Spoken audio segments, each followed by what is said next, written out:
historiquement, vous avez entendu parler Soliman le Magnifique.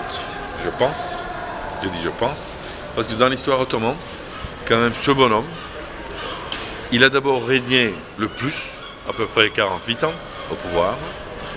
Et c'est à son époque qu'on a eu des frontières gigantesques, quand même.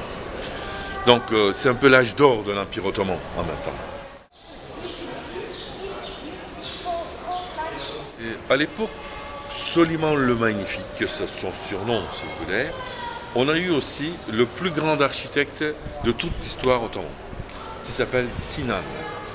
Ce bonhomme qui a construit en même temps la mosquée Soliman le Magnifique, ouais, qui a refait la coupole de la basilique Sainte-Sophie parce qu'il est tombé d'après un sécus de tremblement de terre à l'époque, etc.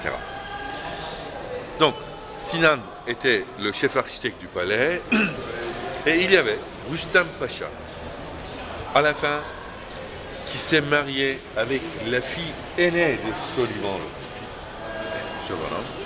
Au commencement, il était ministre de Finances, puis il est venu Premier ministre. Vous savez qu'à l'époque, on les appelle les vizirs, ouais, les ministres, et Sadrazam, le Premier ministre.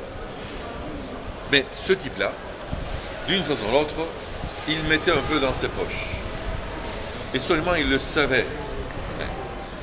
À la fin, il lui a demandé qu'il se marie avec sa fille, parce qu'obligatoirement, il est obligé de dépenser de l'argent pour fêter ça, d'un côté.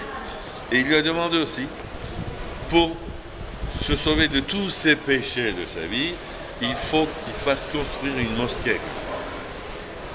Et Soliman, il a dit à Sinan, tu vas lui faire une petite mosquée, mais tu vas le faire dépenser de l'argent. C'est pour ça qu'il a tant de croyances.